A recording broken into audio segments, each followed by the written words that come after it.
中国大陆跟俄国的问题在这里，委内瑞拉跟这两个国家都借了很多的钱，所以他用石油来偿还。中国大陆两家公司可以取得44亿桶的石油，然后俄国可以取得23亿桶，这个是协约大家签下来的。你美国敢讲说，那你俄国跟中国量到一边，你们自己投资失败了啊，一滴油都不给你们。你觉得他可以做得来吗？川普，因为他说什么，在我眼里都没有国际法，不会那么夸张。如果是他讲的这么伟大的话，乌克兰战争早就结束了。美国对委内瑞拉展开了军事行动，而且呢，川普呢就直接在海湖庄园，他就在众目睽睽之下，也在全球所有人的目光之下呢，把这个委内瑞拉的总统马杜罗给带走了，而且呢，立刻就带出了委内瑞拉的境内，并且在之后呢，也主张了说，美国在委内瑞拉当地的石油是有权利的，又立刻扬言说，下一个哥伦比亚要小心了。好，还有古巴也准备倒台吧。另外呢，他也说呢，格陵兰必须也纳入美国的控制等等，因为他说，如果不是被美国控制呢，就可能被中国大陆跟俄罗斯给控制，所以格陵兰对美国来讲太重要了，具有战略重要的价值。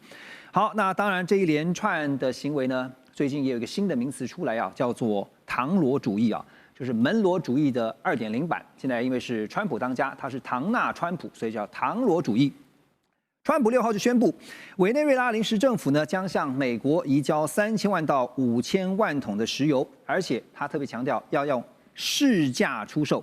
所得到的这些资金呢，将会由川普来进行监管，确保这些资金用在造福委内瑞拉人民跟美国人民。以市价出售，大家立刻联想的会不会对中国大陆，就是现在委内瑞拉石油的买家造成冲击？会吗？那如果中国大陆不买的话呢，会找谁买？还是说买可是有条件的买啊？这些问题我想请教一下委员。还有就是特别，川普现在讲说，我委内瑞拉的油脉我控制住了，我要用来造福委内瑞拉人民跟美国人民，可是很多细节都还没讲定，不是吗？对，我先这样讲啊，3000万桶跟5000万桶是他目前的储油槽里面拿出来的。那过了这些呢？这3000万到5000万桶看起来很多，其实不多一下就没有了。然后接着呢，川普的讲法，他用个 ownership 嘛，他拥有嘛，他拥有这个，他有拥有权。Greenland，他对这个也是一样，他就是要拥有，那他长期持有。那这样问题来了，他礼拜5他找了各大的石油公司的老板们在白宫谈嘛。就说你们要投资嘛，要赶快把更多的石油给挖出来嘛，所以这是个长期投资。我们先这样讲，一个讲第一个蕴藏量，究竟委内瑞拉的石油蕴藏量有多少？说有3000亿桶。我告诉你，这个现在国际的专家们是很质疑的，因为最早的这种出来的数字是1000亿桶，怎么3搞2搞变成3000亿桶？会不会夸大？所以美国是想说，这全世界最多石油就在委内瑞拉，如果没有的时候，那你怎么办？第二个是开采的费用，这个大老板们到现在为止不敢答应的原因在这里。你知道，钻探的设备很多都已经陈旧、坏掉，没有经营。是，那你钻探的这些设备，还有呢，油管，油管很贵然后接着道路，你要有道路才能够去进行这些搬运这些设备嘛。还有就是这个所谓的港口，你的港口呢？另外，你的那个港口的设备呢，不是只有港口，港口要有特别的能够把油给运上船的这样的一个设备，还有一个电力，更重要一件事，治安的问题。你这个国家是很乱的国家，你的这个因为怎么讲啊？公权力是有问题的。治安那些怎么办？采油、探油的地方是在很遥远的地方，那个地方的治安情形怎么样？根据估计，美国的这些大石油公司如果要让这些石油大量能够生产，每年要投100亿美金，要连续投10年，就是1000亿美金投完以后才开始有回收。那现在就开始讲了，好了，你把这个石油生产出来了以后，按照克鲁曼这诺贝尔奖的得主这2天讲的话。你因为你的发挥这么大，你1桶要卖80块美元，他说用市价来卖，那谁要买？你的对啊，那你如果80块美元的话，我请问你，你有竞争力吗？他讲了一件事，西德州的石油，期货56块美金，然后56.29美元，美国的页岩油62块美元，还有这个他那边的开采叫 Orinoco 那个 Bell 那一带，那开采的费用会非常的巨大。我刚还特别查了一下，西德州的原油最新的价钱是59.12，那你现在卖80块美金，到国际市场谁给你买？布兰特的原油也只有63块，63块美金，还有这个杜拜的原油61块7毛9，你卖80块钱，谁给你买？还有你刚刚讲到中国大陆跟俄国的问题在这里，你知道他们都委内瑞拉跟这两个国家都借了很多的钱，所以他用石油来偿还，所以中国大陆2家公司可以取得44亿桶的石油，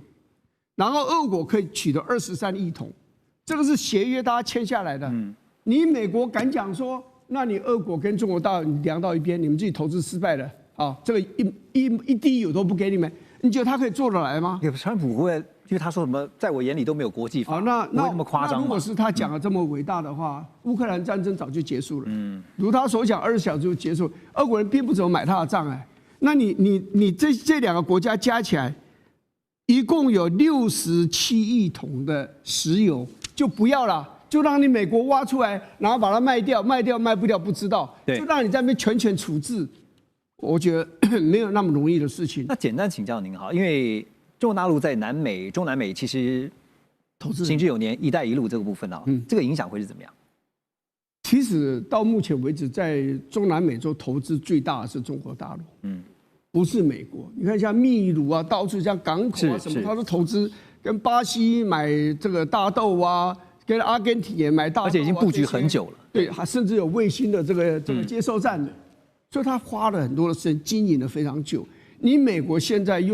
美国现在当然开始介入，只是他介入的手段，拉丁美洲人要不要买？譬如说，你说你进攻委内瑞拉，因为委内瑞拉这个总统包庇这个贩毒，是，那你为什么把洪都拉斯的前任的总统在美国法院判45年，开始坐牢了？你就一口气赦免他，对不对？你就是为了赢的选举而已，所以你就不择手段嘛，对不对？那你譬如说，你这个阿根廷，你贷款了200亿美金给他们，好，那你这样的做法就是要介入人家的选举，只是加深拉丁美洲人对美国的一些的不满。所以，川普的这一套是不是可行？他的做法跟以前的总统们都不太一样，他是用很高压的手段。然后砸大钱的手段，那长期来看，1、2个国家、2、3个国家可能有效，整体的国家、整体的地区，而且长远来看是不是有效，我们真的不知道。对，我们刚刚讲说唐罗主义啊，就是这次再次的全球也看到了，就川普想干嘛就干嘛的意思啊。然后呢，他要向全球证明一件事情，就是要让美洲成为美洲人的美洲，就不准其他人啊。包括以前欧洲，现在呢亚洲势力都不准进美洲。好，但是有可能吗？因为他要怎么样来控制这个委内瑞拉呢？委内瑞拉临时总统，我们现在看到在画面中这位叫做罗德里格斯，他说呢，其实他有会见了中国大陆驻委内瑞拉的大使，也赞赏中国大陆呢在强烈谴责美方严重违反国际法跟侵犯委内瑞拉主权行径方面所坚持的立场。那现在稀土交易所呢也有一个公布，他说委内瑞拉呢大约有30万公吨的稀土可用，大约是中国大陆已知储量的1半，所以呢还是除了石油以外就是稀土啊，这是重要的战略资源。好，回到我的问题林老师觉得，川普已经说了，这个他也警告了接任者，如果你这个不听美国的话，你也要付出可能更高的代价。但重点是他要怎么实质控制委内瑞拉。这一边的话，可是在这个资源上面，我们可能就要先有点区分，就是石油跟这稀土是有点不太一样的。因为石油基本上它是一个，我不能说公共财，但是它的市场的流通性是很大的。讲的实在一点，各国都会需要石油嘛，是，不管是这个你是开发中还是什么的，还是你已经是已开发国家，石油对于各个国家来说是很重要的能源，或者是什么船舰等等，这些都是有它的一个流通性。但是稀土不太一样。稀土的话，它会需要很高的一个精炼技术，那这里的话，其他国家讲的直接或难听一点，委内瑞拉的一个稀土是不是有其他国家愿意买？其实基本上这是一个问号，因为对中国来说，稀土它最多啊，它就是甚至要把稀土当成武器来去对付像日本或者是其他国家嘛，这就是现在中国的政策。所以其实委内瑞拉的话，如果美国，我个人会认为啊，美国对委内瑞拉的话，石油或许会是一个军事上面的一个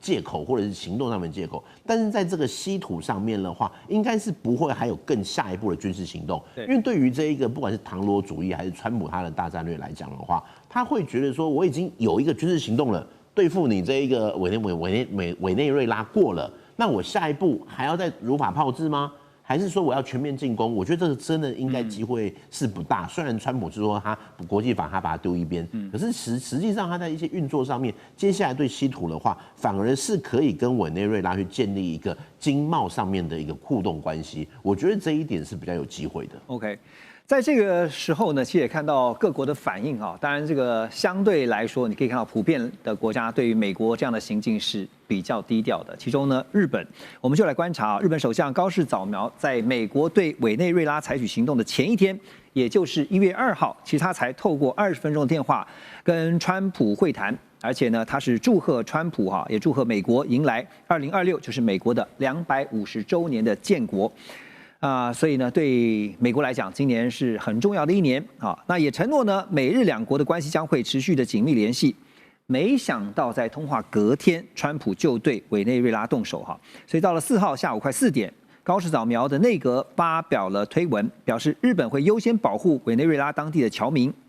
在新年开工记者会上也表示说，日本向来尊重民主、自由、法治等基本价值和原则。将来会持续跟 G7 还有相关国家保持紧密的联系。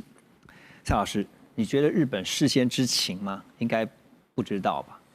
他们确实有通过电话，但是高市早苗是说，通过电话之后的话，他将来会去拜访美国，大概是就是春天的一个情况啊。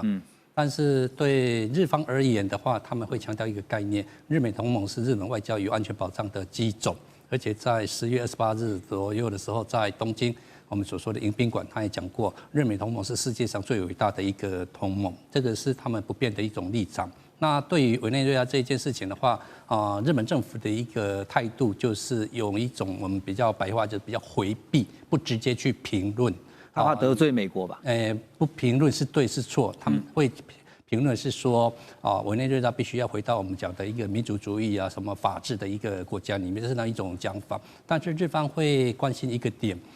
将来会不会美国把它切成所谓的西半球跟东半球的一个概念？会不会美国它就只重视了一个西半球，东半球它可能就比较不重视？这个是日方他们会去担心的，也就是希望把美国一定要留在我们的一个东半球，不希望说他们又讲到另外一个字眼，所谓的川普曾经讲过一个字叫做 G2， 这个 G2 的话一般是不容易讲出口的，可是他曾经讲过，所以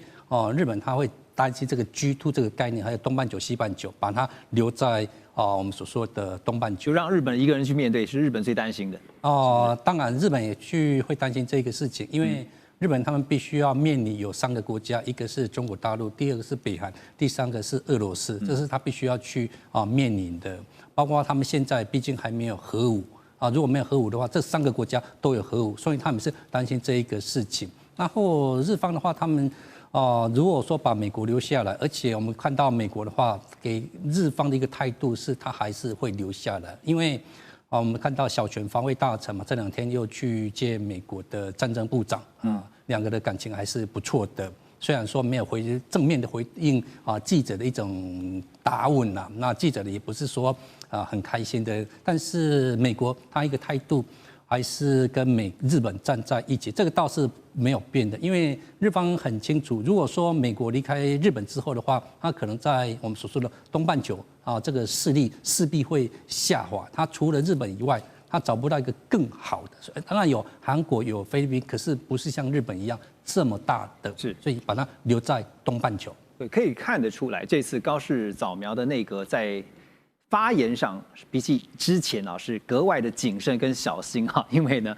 先前所发表的这个台湾有事、日本有事这样的一个言论风波，到现在为止还没有停歇。美国迅雷不及掩耳的对委内瑞拉出手了。那出手之后呢，现在外界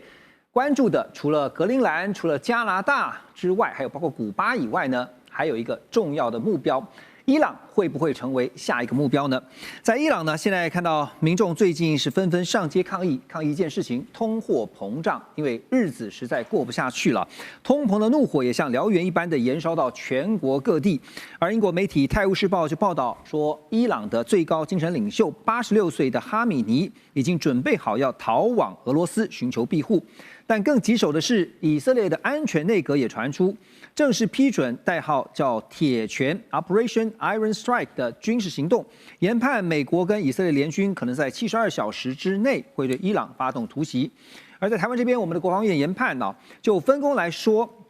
认为以色列打击目标应该是以伊斯兰革命卫队还有伊朗的防空武力为主。顺便也钳制他们的地面部队，而美国呢，则可能比照委内瑞拉的精准斩首模式。这个报道言之凿凿啊，把分工之如此精细都列了出来。现在看起来，这个军事冲突真的是很难避免了吗？委员，对于以色列来讲，这个是一个难得的一个良机啊，正好是一个机遇，因为它伊朗内部出现问题了嘛，因为对以色列来讲，他以前最大的敌人是埃及，是叙利亚，可能还包括像伊拉克这样。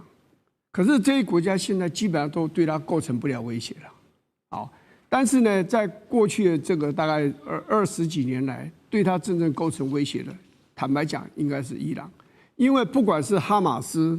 不管是真主党，不管是福塞组织，也门的福塞组织。这后面的主要的金主跟武器的提供者，大概都是伊朗。所以他觉得要把伊朗灭掉，尤其伊朗是拥有制造核子武器的潜在能力。听说现在大概高浓缩铀有400公斤。所以他给他很短的时间，他可以造出来，就有核武威胁。对，所以以色列觉得这个是摧毁伊朗对他构成威胁那个力量的最好的这样的一个时机啊。我现在有一个问题在这里，就是说你能够对伊朗做到什么样的程度？你说斩首式的这样的一个行动，我相信他有能力。但是如果说要对这个国家完成相当程度的占领，或是派一大批的部队，不是全面的占领，至少对于德黑兰进行某种程度占领，我觉得不太容易了。是，因为毕竟这个。伊朗有165万平方公里的土地，有8800万人，这个是一个大的国家，没有错。很多人民，包括行政官僚，都对这些教士为主的这些掌管大权的这些宗教领袖是非常的不满。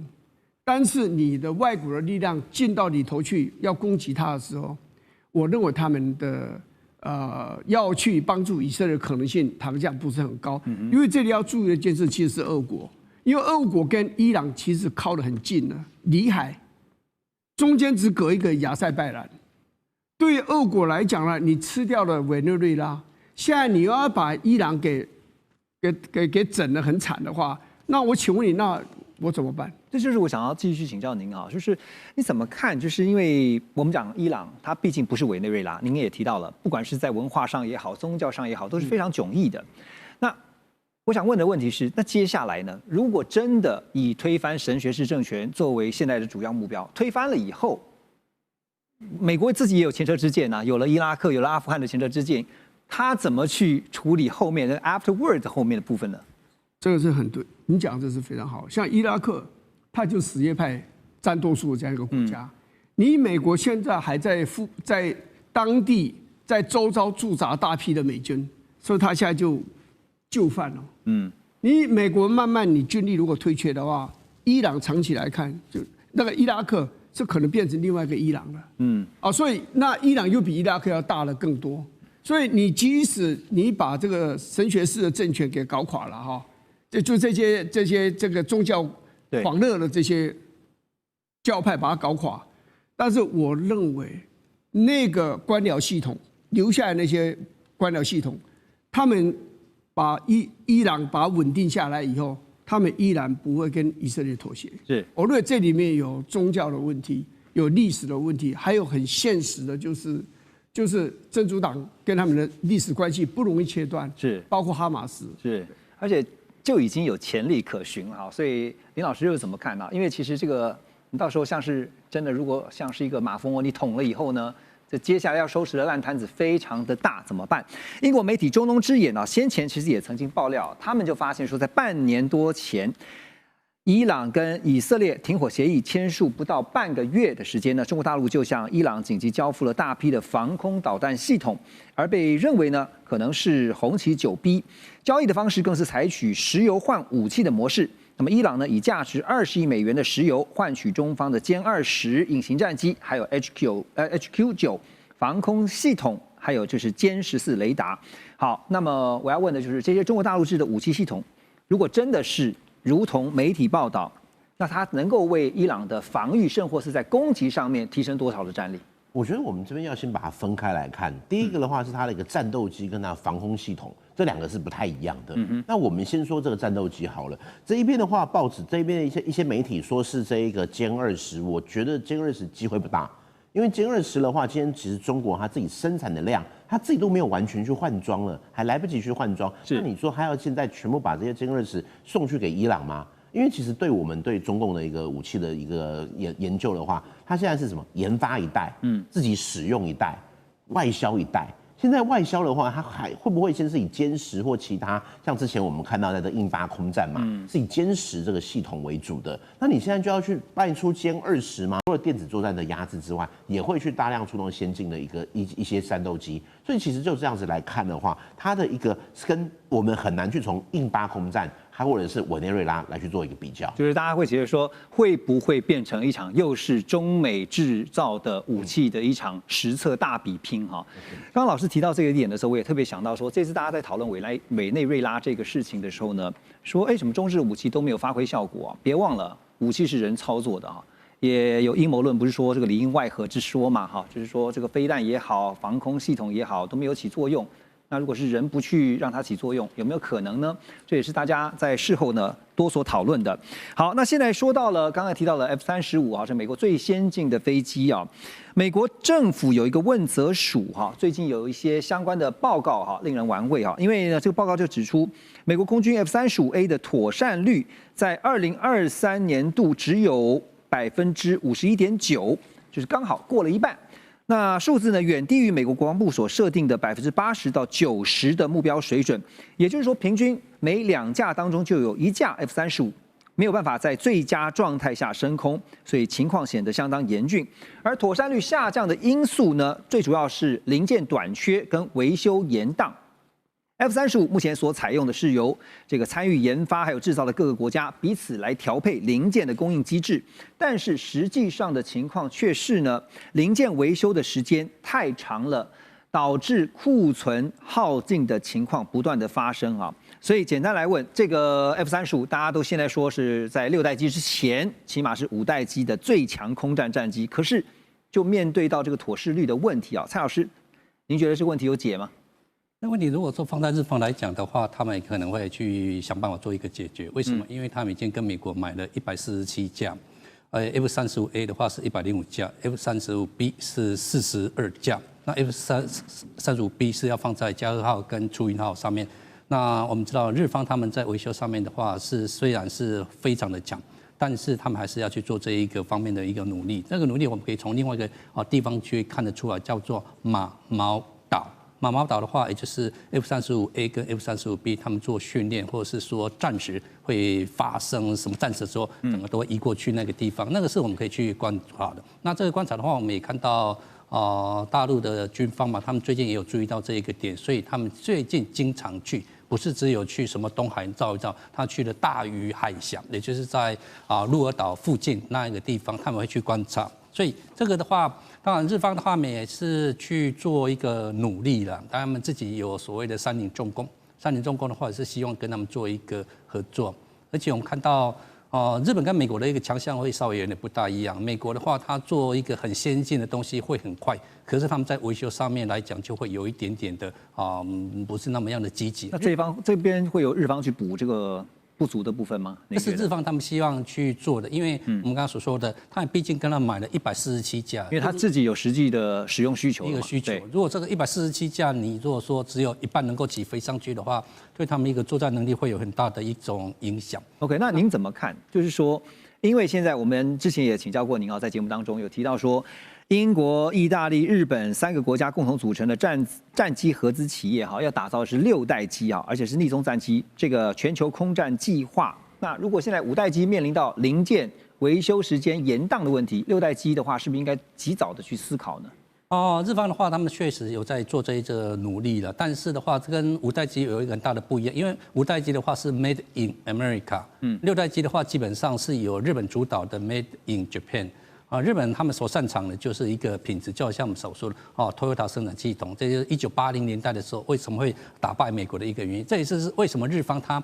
积极想要自己有一个主导权，不能够说所有的武器都跟美国买，因为我跟你买的话，不是只有硬体的问题而已，而且美国并没有把真正的软体整个都移交过去。我跟你买的硬体，我没有一个软体的话，我也不行。所以他们自己希望能够打出一条路出来，但是在这条路的话，跟5代机有一点不大一样的地方是，5代机的话是你飞机不上去的话，武器不能够打出去，不管是飞弹，不管是所谓的炮弹，不管说你一定要飞机要飞上去。但是6代机的话，它是一架飞机上去，它会带很多的无人机。无人机我们可以讲它就是一种消耗品，消耗品的话飞出去没有带回来的话，这个不会有太大的一种问题点。那没有问题点的话，它的良率自然会从 Made in Japan 他们所擅长，会把它做得非常好。这个是我们不同的一种想法。是。那不同想法的话，我们又可以看到，因为做了6代机，最重要还有一个地方就是在晶片上面，因为我们知道日本跟台湾的关系非常的好嘛。那非常好的话，这个晶片的取得上面应该不会有太大的问题点。所以 Made in Japan 的品质这2个字是他们所挂保证的。所以不管是 Made in USA 或是 Made in Japan 其实刚刚提到了5代机也好，6代机未来的这个先进的逆踪战机也好，大家除了比拼的是科技之外，也比拼的是刚刚点到了一个重点，制造能力。马上回来。这个川普呢对委内瑞拉发动的军事行动震撼了全球，而川普的演习呢现在似乎还不止于此因为最近他又语出惊人，他说美国还需要格陵兰的震撼发言，而且呢不只是需要，这个川普团队甚至放话说可以直接给钱，全民发钱来说服格陵兰人同意加入美国。川普的说法是这样他说不管格陵兰人他们愿不愿意因为呢如果格陵兰不给美国的话，那么就会被中国大陆或者是俄罗斯给占领，所以美国呢不会坐视这种事情发生。但是格陵兰政府目前回应也很清楚，他说我们不卖也不想当美国人。最新的民调也显示，有超过80%的格陵兰人不愿变成美国人。而更关键的是呢，这格陵兰不是小国，是丹麦的领土丹麦又是北约的成员。如果川普对格陵兰下手的话，是不是就等同于挑战北约呢？我们来看一下川普对外的手段，最近呢都是一句话，就是呢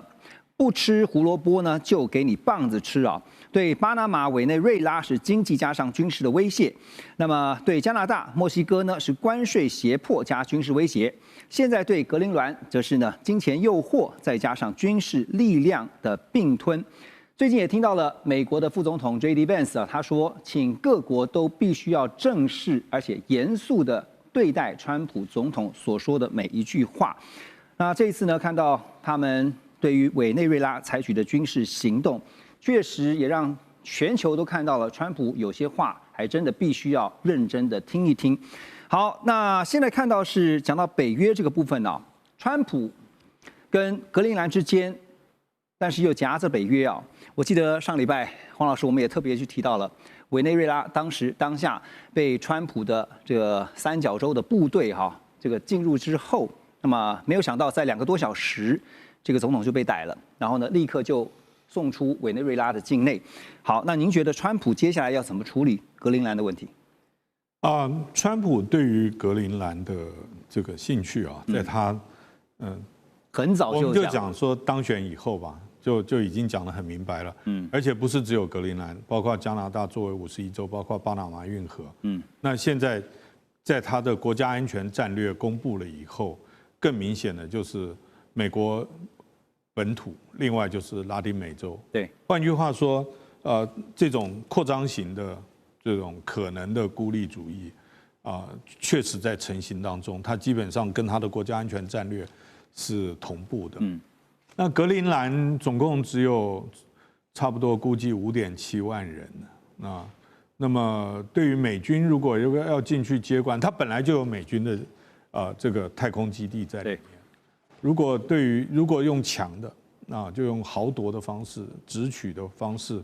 事实上也没有格陵兰基本上没有力量来反抗。那它就可以长驱直入。但是动用棒子不可能吧？那不用棒子的话，就用软的利诱，对，又利诱。利诱的话，你总共可以花多少钱嘛？5.7万，每个人100万美元，也不过就这些钱。对，也就这些钱。那这些钱，黄仁勋缴的所得税就可以 cover 了。不需要美国政府出钱。那么，所以我觉得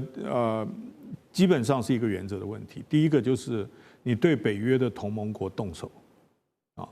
那而不是经过协商。对。尤其是宗主国所谓丹麦，不同意的情况之下，当地居民不同意的情况之下，你不用谈的方式，不用缓和的方式，要采取硬的方式，能不能接受？会不会影响到？美国可以说直接进入委内瑞拉已经破坏了很多规则了，对，甚至是他过去自己倡导的规则，那么现在又对自己的同盟国。采取这样子的手段，那它的影响就不只是丹麦，而是整个北约、整个欧洲，甚至所有全世界跟美国号称是同盟国的或是伙伴，都会有影响。北约会坐视不管吗？北约又能怎么样？北约针对俄罗斯入侵乌克兰就已经快要束手无策了。是啊，今天如果没有美国在背后顶着撑的，北约没有办法应付俄罗斯。那你现在再加上一个挺你的人要你的地盘，你愿不愿意给？我讲的意思就是说，现在的北约、现在的欧盟基本上是被双方挤压。一个是侵略乌克兰，另外一个是自己背后最有实力的盟友要跟你要东西，你给不给？所以它是双重夹击，在美俄之间双重夹击。那么这也就是为什么现在目前还在喊话阶段，白宫讲的话太狠几乎没有转圜余地，算不算极限施压？最后是不是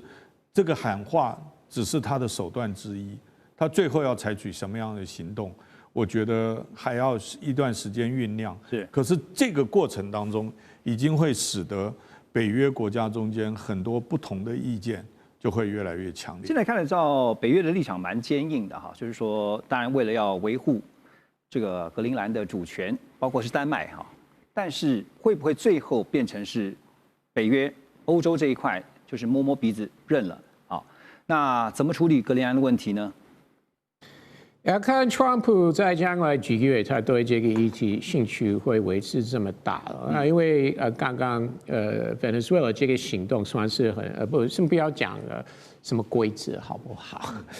说在美国里面是没有规则的是吧？我没有这样讲啦，你的意思是这样。但是从军事的角度来看，是一个非常顺利成功的行动，没有美军伤亡，有受伤的人数也不多了，而且到目前为止好像没有什么新闻说是严重的什么问题了。那么将来几个月，可能 Trump 还是会一直讲这件事情，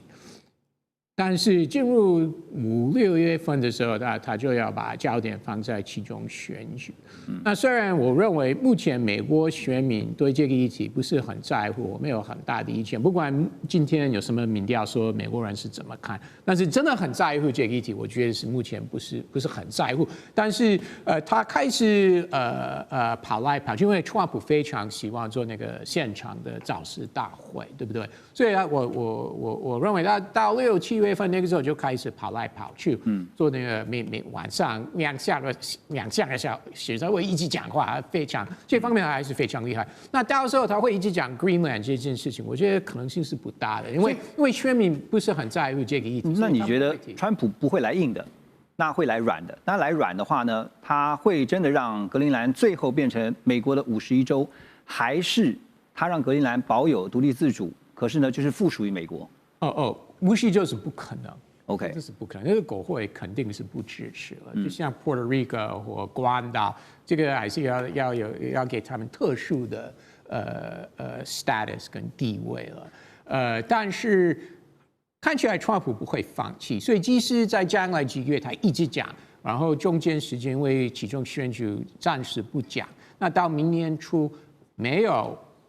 连任的压力，也没有其中选举的压力。那或许如果将来几个月没有处理好，那到明年初还会开始再次提这件事情。好，现在欧洲的反应哈，我们也来看一下，欧洲这次反应很不一样哈，就是像法国总统马克宏呢就痛批川普说这是新的帝国主义。德国总统也发话了，这施坦迈尔他用罕见严厉的语气呢批评美国正在摧毁国际秩序，也呼吁各国不要让世界成为一个强盗窝。大家也想说，欧洲这次不忍了，因为呢，这次真的是把欧洲给惹毛了。这个美国扩张的目的呢，现在瞄准了，就是刚刚讲说，欧洲盟友也被牵扯在内。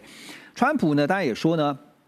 他话说也得很直，他说我不需要国际法，唯一能阻止我的只有我自己的思想，真的是狂言。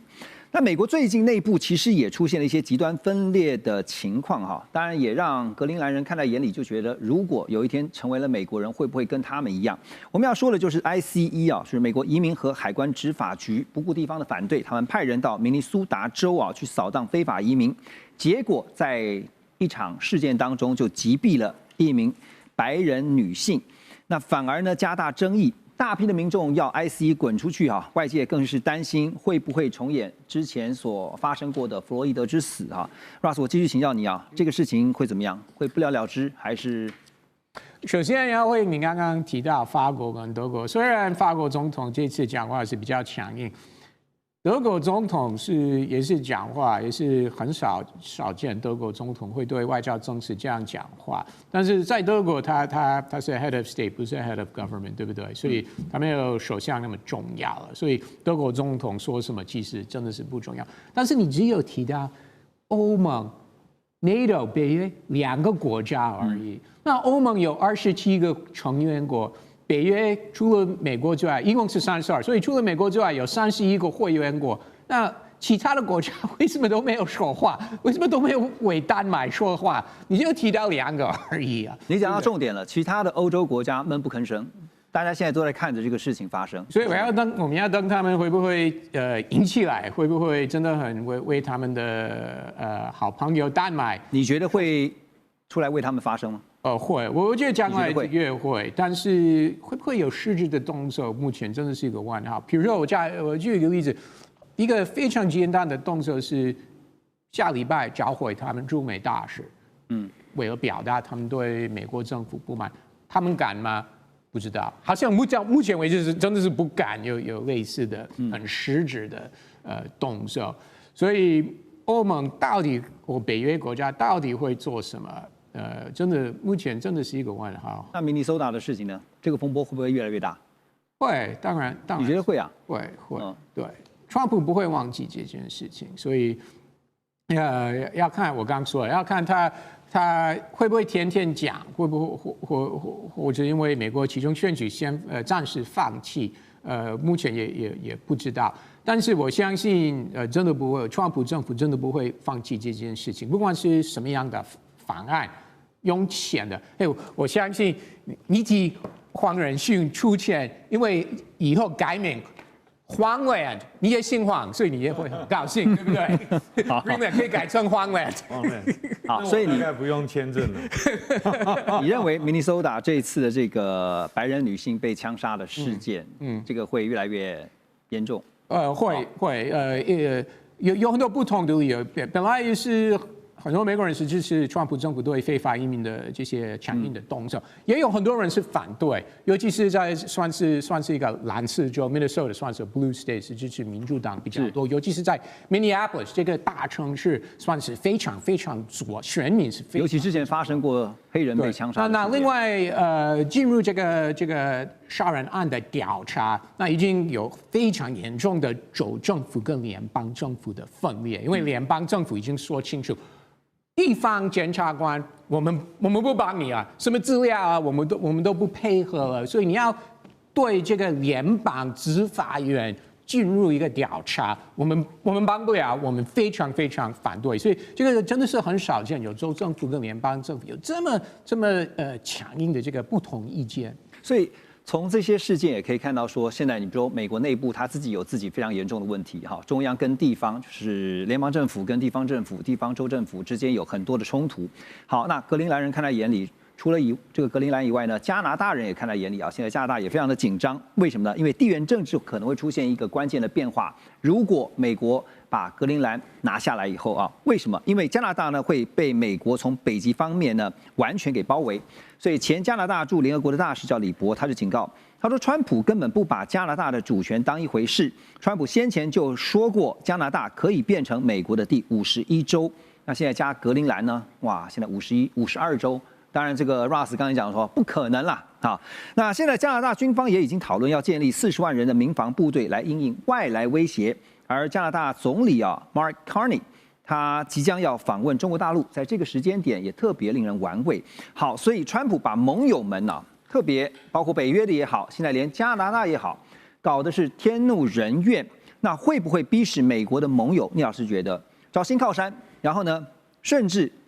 反正这个敌人的敌人就是朋友，我就有可能转而跟中国大陆这边建立更紧密的关系呢？好，现在美国真的是内忧外患。内忧刚刚讲到的这些使我想到拜登的时候，弗洛伊德事件，现在有米索达这个移民这个妇女这个被枪杀的事件。那我们讲这个外患哈，我们讲外患为什么要这样叫外患呢？因为我们非常清楚啊，我们人也一样，国家一样，其实有两个东西非常重要，但这两个东西，这个人都一直在突破它。一个叫法律，一个叫道德。什么叫国际法？是大家定出来的，但是他说我是定义是由我来定的，我说什么是国际法就什么国际法，这完全没有法律基础了。第二个呢，道德观，我相信现在一个跳出来讲话都跟道德有关。你不管是法国、德国那些小国，他怎么敢讲呢？他一个帮派里面他有层级之分啊，小弟们他不敢讲话的，他就大哥发声就好。这里面当然英国不发声，因为英国也比较特殊啦，他跟美国关系以及他也不是欧盟国嘛，他也脱欧了，甚至欧元都不使用。好，先不说这些东西，我要讲的是说，他今天要并格陵兰难不难？太容易了。讲不然他有军事在那边，格陵兰不过58000人，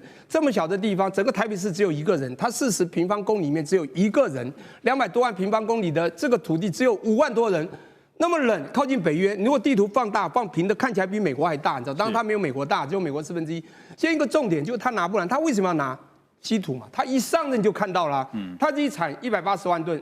格陵兰50万吨，他早就觊觎他，早就想拿了。当加拿大有80万吨，当加拿大要拿加拿大的理由很多啦。当他能够拿它变成51州，那美国可能更稳了。不管是各种这个理由都有。我现在讲拿下加拿大也不难，你看卡利当时抵抗他的关税多么的抵触，最后是不是也是臣服了？因为美国力量真的很厉害，他就3个霸嘛，霸权十足，霸道行径。霸凌其他的国家，我先讲一下，世界上有一个叫做联合国，联合国做什么？维护各国的主权。刚一直提主权，不管大小国家都要维护，但是唯有在主权平等、互不干涉之下，小国才能生存。讲不完谁来维护？以前大家认为这个有军事、有美元来维护都算了，我们就有你美元，有你军事保护，但是还有一个东西叫正义。还有一个东西叫道德，我刚刚讲到，我跟你讲，正义还有要让人家信任，这个东西这样一下子瓦解了。小国还是不敢说，他要找替代品，就是你讲的，他会不会绕道去找别的地方释出善意呢？不管是小国，甚至欧洲这些国家，他已经对美国已经没有信任了。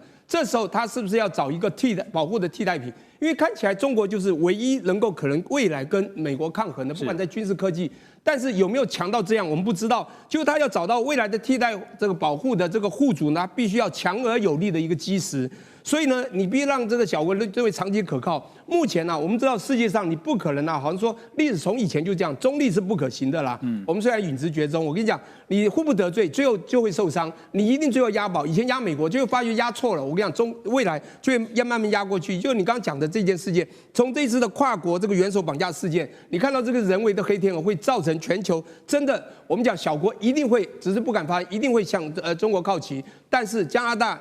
这个欧洲它有不太一样的肤色和人种，还有它的历史渊源，但是在道德法律之下，我觉得商炮就像二战一样，讲嘛，俄国是跟这其他国家一起打德国的，这个是有机会慢慢靠过去。只要中国一直忍，一直试图善意，一直用其他友邦，不管在军事或者贸易上，尽量做自由贸易或者军事合作，我讲美国就被出局了。这次美国委内瑞拉事情，其实也让大家再次的看到，在国际上的现实啊，就是比谁的拳头大。而且如果刚刚听到那个聂老师的分析啊，确实感觉蛮悲哀的。如果连美国都带头不遵守国际法的话，那其他的国家需要遵守嘛？在委内瑞拉的事情爆发之后，现在看到呢，下一个除了紧张的刚刚提到了，除了有格陵兰、加拿大之外，现在大家也看下一个目标会不会是伊朗啊？伊朗最近啊，整个局势可以说是急转直下。这个在伊朗呢，火药味浓到不行。伊朗境内到处都有民众的示威抗议，更传出有城市已经被抗议者实质给控制，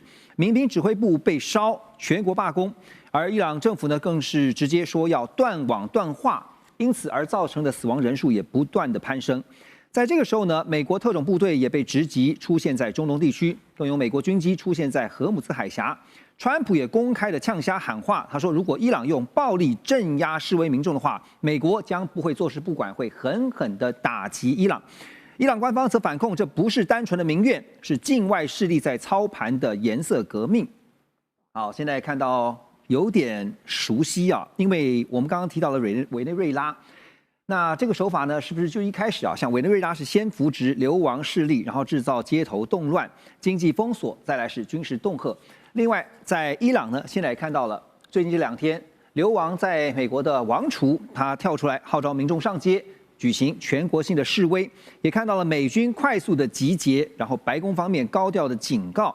这一套剧本就是掀起内乱。武力胁迫，再扶植代理人，尤其这个代理人是亲美的代理人，似乎现在也好像要在伊朗重新上演啊。可是伊朗毕竟不是委内瑞拉啊，所以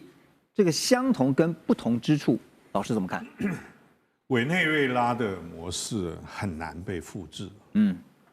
第一个军事行动对委内瑞拉有效，对伊朗没有效。为什么？因为伊朗不是你抓到一个总统啊，一个领导人，那个政权就崩解了。因为他有好几块势力，他有革命卫队，他有宗教领袖，还有这个所谓的民选政府。换一句话说，你抓到中间移除一个人或者是一个势力，并不代表整个伊朗马上崩解，这是一个。第二一个就是伊朗很大。川普总统从第1任期开始，他就非常自豪，他不派地面部队，不派兵海外作战。为什么过去在委内瑞拉发生这个，就是1个礼拜前1月3号的这个特殊行动之前，很多人都说美国不敢，美国不会，因为我们都用传统思维认为我要登陆作战，我要大部队进去。委内瑞拉有很多军人都很会打游击战的。那美军未必占得到便宜，所以我们是从传统战争思路切入，认为不会。结果大家都很惊讶，结果他是特战部队进去，几乎是长驱直入，对啊，对，就只是带走一个人。那至于说带走了 Maduro 以后，委内瑞拉呢，美国所谓的接管能不能顺利接管，那是另外一个话题，我们要去讨论的。伊朗更不可能，所以你没有一个特定目标。第二个，你没有地面部队进去，你如何去改变它？第三个就是你没有替代方案。那个 Reza，这个就是原来巴勒维国王的后裔啊，他在海外是一个流亡，在伊朗内部也没有那么多的支持者，所以他是一个几乎无法取代的。那你说陈兵于伊朗周边，不管荷姆兹海峡或者是到了英国的基地，他未必是打伊朗，或者是打伊朗的政权，或打他的首都。他有可能是把伊朗有2种事情可以做，一个就是打击伊朗所支持的境外势力，去剪除它；第二个就是切断伊朗对外的，这等于经济上面，再把它的包括伊朗已经被禁运很久了，那他再把这种所谓的地下经济，或者是搅乱他的这种所谓的非法所谓抵抗制裁的石油，也就是加强这个威慑的力道，等于是再把它紧缩一点。伊朗已经被制裁很久了，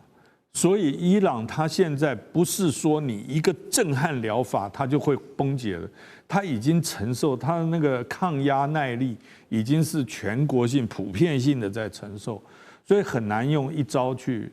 做解决。老师提到的替代方案 ，Russ， 你觉得这个替代方案就是现在似乎要把目前执政的神学施政权给推翻啊？但是你觉得第一个推翻得了吗？就算推翻了，刚才黄老师提到的替代方案，就是巴勒维王朝现在流亡在美嘛，哈，有可能回来复辟吗？推翻的确是很难。我们可以参考过去10几年的经验啊，伊朗爆发这个街头抗议的活动，而且规模很大，已经有很多次了，在最近10几年，真的是很多次，而且是不同的理由，偶尔是因为反贪污，偶尔是因为经济状况通货膨胀，偶尔是因为年轻人对政府是镇压的，不管是文化方面，我要女性穿衣服相关规定等等，就上街头抗议。但是每次有这个大规模的抗议活动，这个政府还hold得住他们的政权，但是这个也不等同是完全没有推翻的可能。毕竟1979年伊朗政府被推翻了，所以也是有这个潜力。当然要看美国介入的程度是如何，然后周边的国家，俄罗斯、中国会不会来帮忙他们的这个好朋友？这个也是值得关注。对，你刚刚提到了几次的颜色革命啊，包括刚才提到60年代哈，就是有白色革命嘛，70年代末我特别查了一下何梅尼的这个黑色革命，然后呢又有伊朗反对派曾经发动的绿色革命哈，所以它有好多次的颜色革命。那但是这次如果真的被推翻，你刚刚说很难哈，但如果真的被推翻，如果要让流亡在外的那个王储来复辟，有可能吗？希望美国不要再玩这个，因为我们在阿富汗跟伊拉克有相关经验，已经有前车之鉴了，不是？在2个国家，美国是安排这个海外人士，回国接政权，那就造成很多当地人非常不满意。这个也是可以理解，这些人在海外过得很好，然后国内人士不管是在伊拉克、阿富汗啊，现在伊朗做得非常辛苦啊！这些人从华府、纽约、London、Paris、洛杉矶回来，像当总理、总统等等，真的是造成当地人非常不满。所以虽然在过去几天有很多相关新闻说这些上街头示威者有喊欢迎他回来、支持他等等，但是他们讲这些应该是因为他们知道会非常惹怒执政者，会让这个政府非常不满。就有点像2019年那个时候在香港抗议活动，也有人说英国回来或拿殖民地旗帜等等的行为，但是我相信大多数伊朗人希望国家可以往一个民主有选举的国家方向走，不会欢迎这个人士回来。所以我希望美国不支持。好，你希望美国不支持，我就要拉回来问你这个美国人的想法哈，因为我们刚刚讲到了阿富汗也好，伊拉克也好，其实美国都有前车之鉴，尤其还深陷在阿富汗有20年哈，最后你看到也是撤军了哈，所以我的意思是说，有了这些前车之鉴之后，现在在处理伊朗的问题上面，美国会汲取什么样的教训？他会怎么做？当然，美国是可以提供各式各样的支持，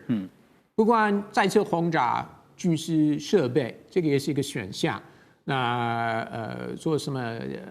网络电子的动手也是一个选项，就是要逼神学士政权下台。对，没错。但是我还是相信川普会尽量避免派地面部队进入伊朗。这个川普知道美国人完全不支持，完全不支持。因为派地面部队还有一个重点是美国军队可能会有伤亡，是没错的，是吧？好，那所以现在看到我们毕竟说伊朗跟委内瑞拉是很不一样的，不能够拿来做类比哈，早就不是什么单打独斗啦。现在也因为这个元素呢，也看到伊朗的战略地理位置还有石油能源，对于美国来讲也是看在眼里，是很重要的。好，所以这个时候其实不只是美国，包括连中国大陆，包括连俄罗斯呢，都在看中东未来接下来的局势是如何。所以这个时候，中国大陆所主导的金砖国家已经展开了相关的军演，那伊朗呢也已经正式派兵参与啊。土耳其左翼政党更是直接抛出了一个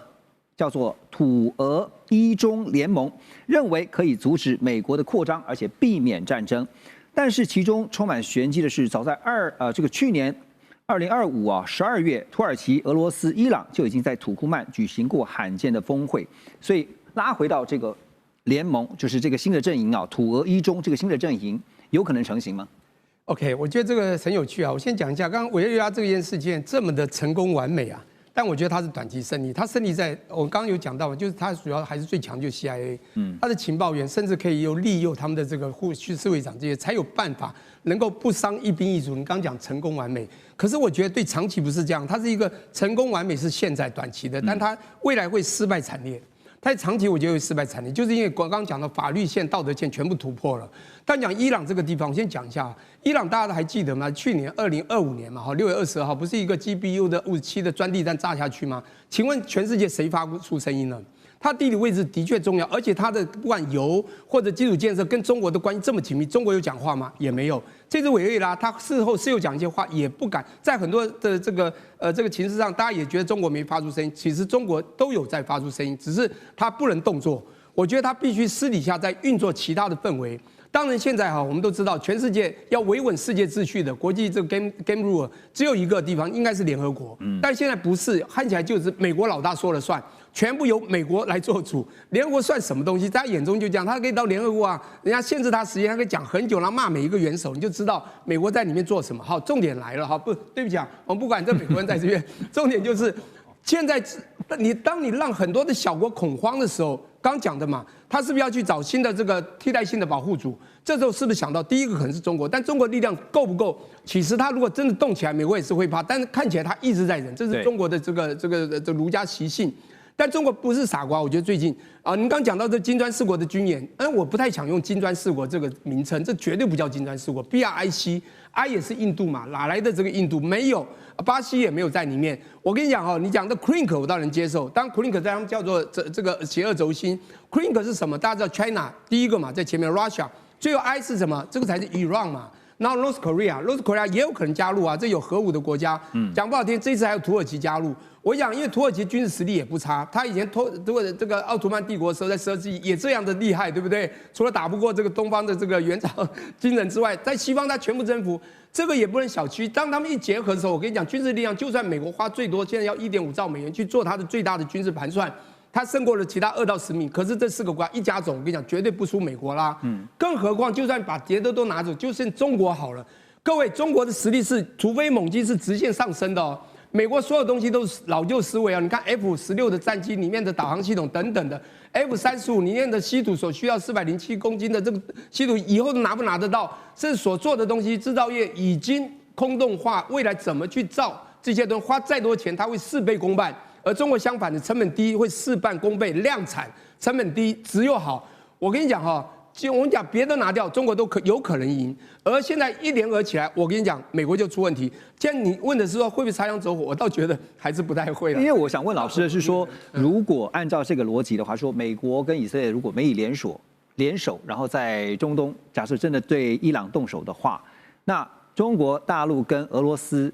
会怎么跟？ 好，美国方面来交手。你看 GBU 57他做了，那时候他在这个加拿大开不是那个 G7 峰会的，马上就说我有重要事情回去，说2个礼拜要决定一件事情，2天就去打。他真的是很大胆，他就是抱着一个说我太自信了，没有一个人敢惹我，我做什么你都会怕我。可是他现在在怕中国。你自己去想啊，多少次他报，他4月还要去见中国，中国现在已经准备不跟他见面了嘛，非常清楚，中国现在保出另外一种冷战方式，说没有关系，现在我们有我们的底气，我们从头到尾，你的关于这样我们就奉陪到底啦，今天就以牙还牙啦。现在当然这不是以牙还牙问题，就是我们用其他的战术来告诉你美国你是错的，我也不要见你，因为这样我见你反而拉掉了我们该有的底气。我联合其他也算是不错的强势的国家一起来。我觉得就是他真的打这个重点就是他会不会打，他现在做到这个就让你做恐怖平衡，他不敢打，因为打到伊朗对中国是一个大伤，但在现在他去打伊朗，中国还是不敢马上崛起来去跟他对打，他必须先把其他的阵脚稳住。如果他们3号有一定的联合的机制，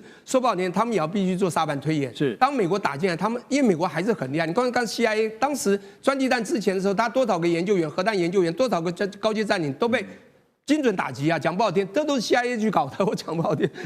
反中情势这个反送中都是这样子，才能里应外合嘛。我觉得美国这个情报单位是的确可以让人去训练啊，这个是真的是很有一套。是，他不但是收集情报，还做假情报嘛，他做假情报第1名的嘛，不是？2005年，2003年2月5号，Paul Whelan不是拿了一个假的东西，说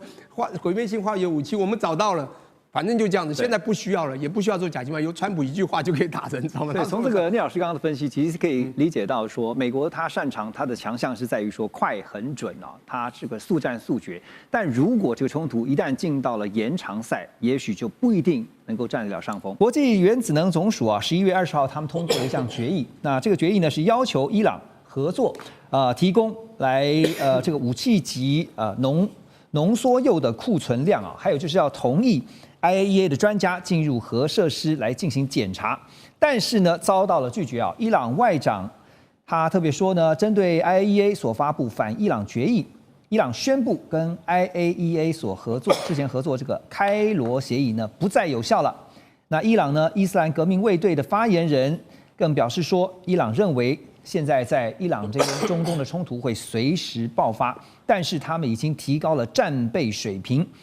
伊朗的国防部长也宣称，伊朗的武器产量跟品质都比6月份那时候的以色列跟伊朗的这个战争之前大幅提升，能够一次对以色列发动2000枚飞弹的饱和攻击。现在看起来是不是这个中东的战火又好像要一触即发啊？因为先从伊朗宣布说之前跟 IAEA 的这个开罗协议是失效了，大家也会担心的是有没有可能变成下一波以伊战争的导火线？大使当然有可能啦，可是可能不会立即产生这样子的一个效果啦，因为现在的问题就是关键就是说 IAEA 对伊朗的核设施的监管到达什么程度？那显然是欧美国家不满目前这个伊朗跟 IAEA 之间的这个开罗协议。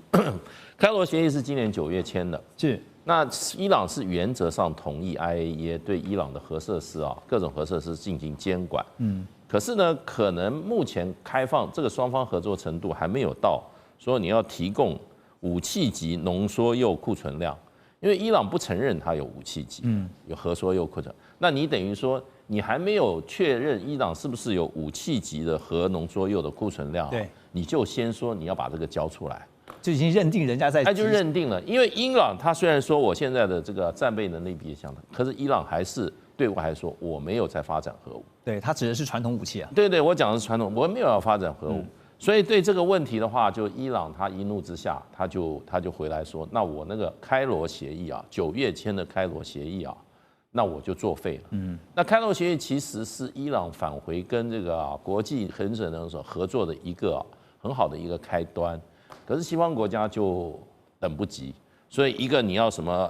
武器级的存量拿出来，然后呢 IAEA 专家进驻核设施检查，其实开罗协议应该也是有核设施检查，可是就是说不是武器级进入哪一些核设施，进入的程度上面，所以这个是一个争议。不过这一场在 IAEA 的这个投票里面，事实上有10几个国家都弃权。认为这个中国大陆跟俄罗斯都反对票，那可是最后还是欧美国家的这个票数居多，是通过了这是在 IAEA 里面，它不是在安理会的讨论它是在 IAEA 国际原子能总署里面的这个一个决议案。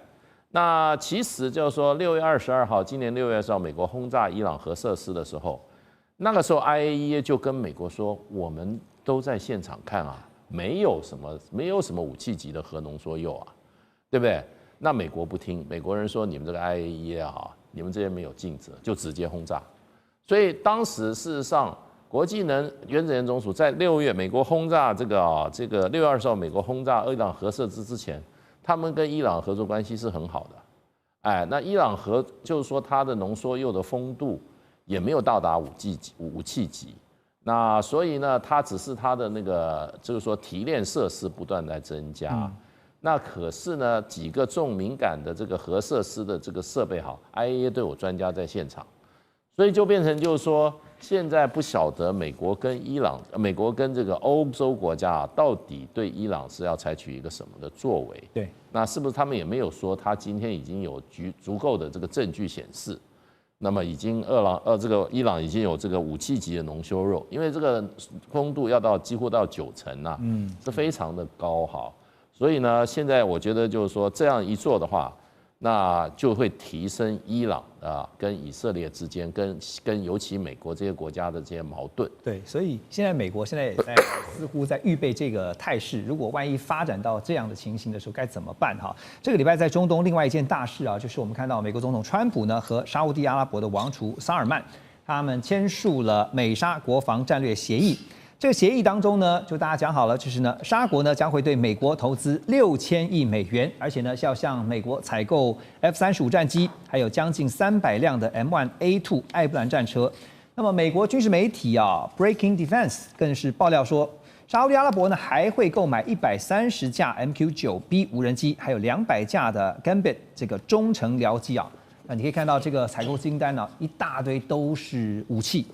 美国突然对沙烏地阿拉伯大卖军火的背后考量到底是什么呢？就是刚刚讲说，也是在防伊朗，还是在做整个中东的布局战略呢？任老师，当然啦，如果说他这个要去做一个中东一个战略部队，那当然是要给他武装嘛。武装呢，其实就是要去遂行他的一个地缘安全最重要的一个，我觉得一个工具或是一个途径啦。那你想，我刚刚看到说他要卖给他这个F-35那这35其实美国是不卖给台湾的。我们知道这非常，他现在卖的几个是主要他的盟国，包括日本、韩国还有澳洲、英国、意大利等包括是以色列等等。其实它具备了这个空优跟对地，还有它这个雷达、电子战跟侦察能力然后呢，它是第5代的战机，所以我想卖到这个部分呢，它就显而易见的，它对这个对中东这个部分呢，就是对沙烏地阿拉伯也是存在的一种转折因为以前长期以来他都是去武装以色列嘛，那现在呢要去做这个对就是美沙的一个防务跟一个投资协议的结合那当然啦，他就会让这个沙烏地阿拉伯呢是从买家变成更具实力、更具自主力的军事玩家，也等于说他的桥头堡。对，那这个我觉得是一个双保险因为毕竟中东他长期在去这个建设这个以色列，但是如果他现在也能在沙国里面呢，那当然了，他就是会除了这个去武装他之外，还有怎么样？他就是做一个军事经济的链条，因为6000亿美金军事跟产业的一个链条的一个结合。那因此呢，这值得去关注那所以呢，我想在这个过程中呢，就是会造成一个战略这个局势的变化，因为呢我想这次沙国的一个军事采购呢，就是也不是纯粹是为了军事的武器的一个买卖嘛，而是一种怎么样？一种合成战力的一个完整因为你看刚才又有战车，又有军机等等这些一个地面、空中跟无人一个系统，那这样加强起来呢，然后又要自主去投资联美的能力所以我想它的布局是非常就是呼应到川普现在所要做的。它是要建设一个国防工业，也等于说把它这个经济安保跟军事安保把它绑在一起。所以我想在这个此时此刻呢，我们更能够看出川普呢对地缘政治、对他的一个地缘的一个安全的联防呢，其实产生一个非常重要的一个变化。OK， 所以除了卖武器之外呢，顺便去做好他在中东地区的这个战略布局尤其在这边的这个地缘。整个战略呢是非常重要的因为这动一法而牵一法而动全身。那《华尔街日报》也提出警告，他说，根据五角大厦的情资报告美国官员很担心，为什么呢？他们担心就是如果真的把 F-35卖给了沙烏地阿拉伯，那么相关 F-35的技术呢，可能会因为中国大陆在中东的间谍活动，或者是中沙两国之间有一个安全伙伴关系而泄密了，怎么办呢？好，以色列官员也很担心啊，就是向沙烏地阿拉伯出售 F-35战机，会把土耳其这些国家的大门打开。为什么？因为土耳其呢以后也想买 F-35，那你卖不卖呢？好，那这样的话呢，会进而削弱这个以色列的优势啊，让以色列的 F-35战机呢面临更大的风险。本来只有以色列有 F-35，现在沙烏地阿拉伯有了，那以后其他国家要比照办理。所以怎么看美国这一笔这个军务买卖，绝对不是只是说卖武器这么单纯啊，就是账面上的金额啊，它背后有很多的算计的。聂老师，我觉得其实我看起来蛮单纯的，就是会卖嘛，会慢慢卖嘛。就赚钱早期的时候，20年前会卖 F-16给我们，不会嘛？现在会嘛？35现在会慢慢卖嘛，因为35越来越差嘛。虽然现在全世界报道这个 Military Power 报道说，全世界最强的5代战机就 F-35，第二苏凯57，第三什么歼20等等。我跟你讲，它现在已经也慢慢会不行了，因为 F-35 ABC 有没有西式舰载的有没有？对，它从9000多万到1.2亿。我跟你讲，它最棒的3种性能，第一个叫隐形现身，隐形嘛设计；第二个呢是它的先进的感测；第三个呢是电子的作战能力。但它有很大的限制，它能够装载的弹量是有限的，各位去了解一下。现在一个很重要就是它隐形现身，甚至中国在前一阵子已经把它现身了，隐形的问题被现身。你知道它已经开始有缺点，它不能隐形。我要告诉你是它已经有点问题了。虽然它还在秀35，因为它觉得要快点开始找出路，要不然太多 stock 会有问题。而且以后稀土控制住，它的35也不一定做很好。现在是要研究第6代战机。中国以前啊，在华为开始搞6G、5G 的时候，那时候还是4G 的时候，他们就知道看未来。现在成都的成歼36。6代战机已经试飞成功，是，而且省歼50都已经在做。美国在这里积极营要做，当然他也怕，为什么川普会越来越低头？他拿不到稀土，又拿不到其他东西，会担心。现在所谓的相关